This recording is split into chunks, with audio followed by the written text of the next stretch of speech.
inkosi abanazo izingozi bahlezi okwenyoni endlini nenkanyezi ezulwini.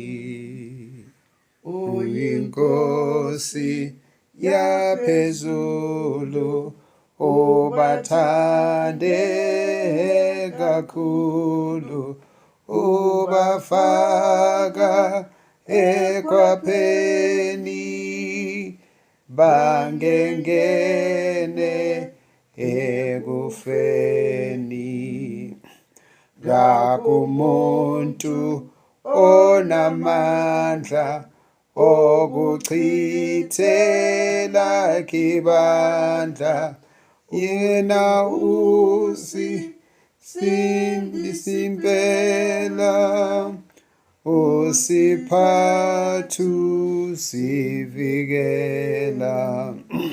Ungubabo nobubele uyabala nezinwele usifunzi usiqokisa yebo usijabulisa.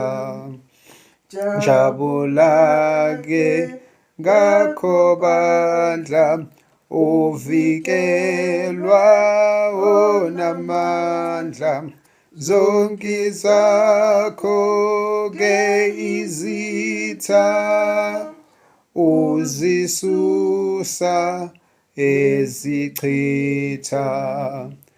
Noma ungashaya uvalo yena unguyihlo njalo. Into inye ayifisa yona ukukusindisa. number 91 verse 1. Ulifunde lonke. Ngcono ulifunde lonke. Elini Ihubo 91. lonke kuyofika u15. Konje lelo ohlala ulisho Yilo leyo. yilo leli. Kufana nokufunda ihubo 23.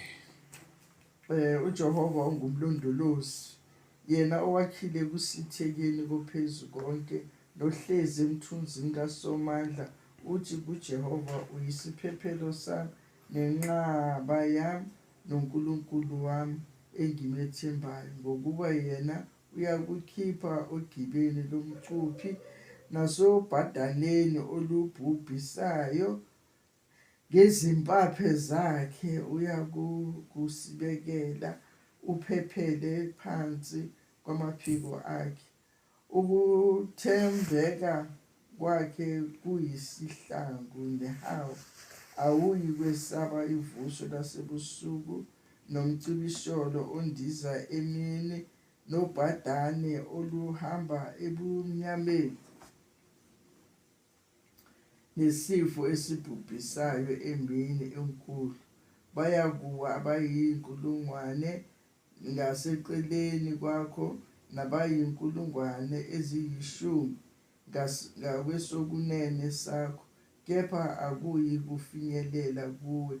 Uyakubuka nje ngamehlo akho ubone ukuphindiselwa kwababi. Ngokuba uthi uJehova uyisiphephelo sami ophezu konke, umenzile abe yinqaba yakho. Awuyi kwehlelwa ngokubi nesifo asikusondela etendeni lakho. Ngokuba uyakuyalezela ingelosi zakhe ngawe zikulondoloze ezindleleni zakho zonke. Ziyakukuthwala ngezandla ungaqhuzuki ngonyawo lwakho etsheni. Uyakunyathela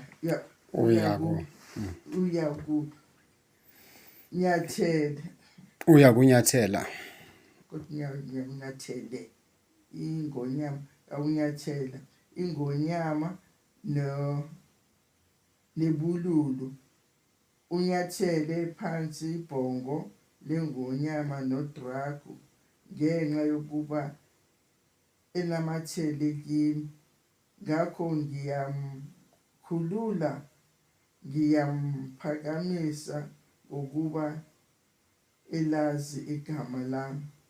Uyakungibiza ngimphendule, ngiyakuba naye esosizini, ngimkhulule, ngimdumise, ngiyakumsuthisa ngobude bezinsuku, ngimbonise insindiso yami.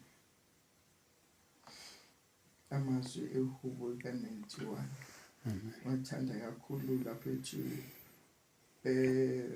uthi uJehova uyisiphephelo sami nenqaba yami noNkulunkulu wami engimthandayo, ngokuba yena uyangikhipha ogibeni lomcuphi nasobhadaleni olubhubhisayo.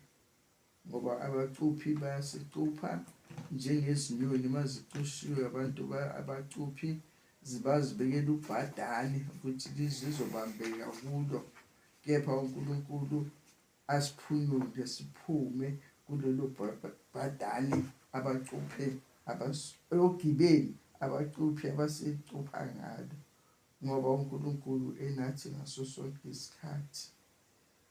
Uthi uyasikhulula nasobhadaneni olubhubhisayo.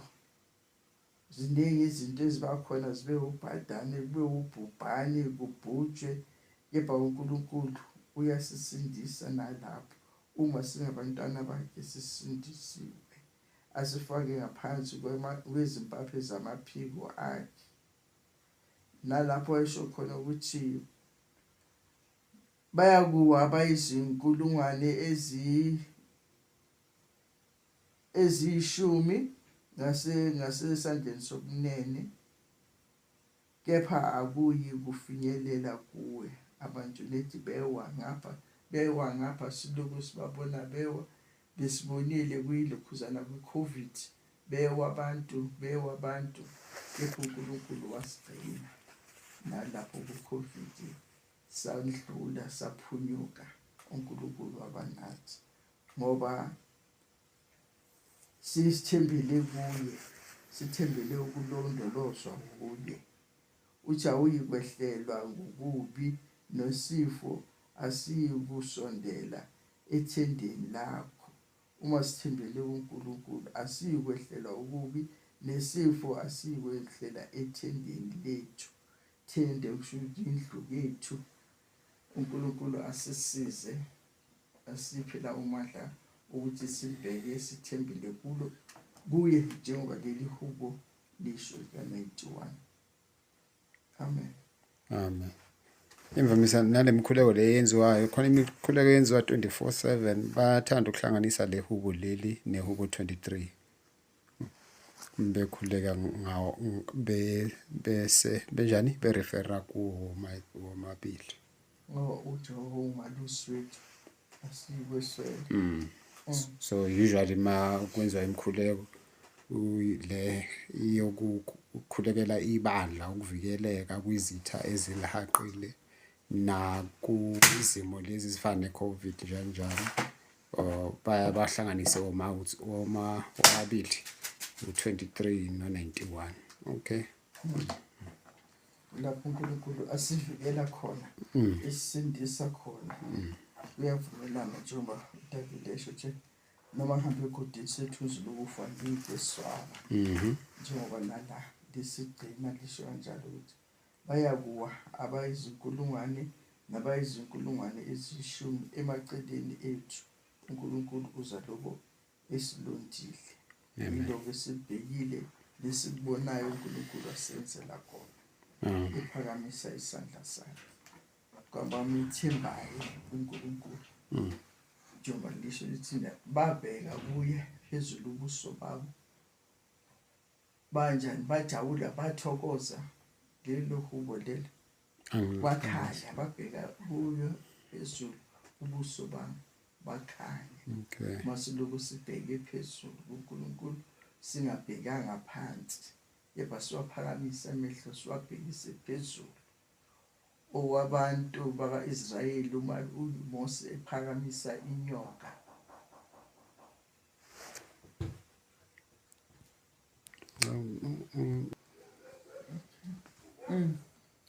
ukuthi uNkulunkulu abe nathi asisize. Sesingakhuluza siphindela engomeni bese sesiyalekuza. Ja 5 Moses. Jabula ke Ngakho bandla uvikelwa onamandla, zonke zakho ke izitha uzisusa ezichitha, noma ungashaya uvalo yena unguyihlo njalo. Into inye ayifisa yona ukusindisa.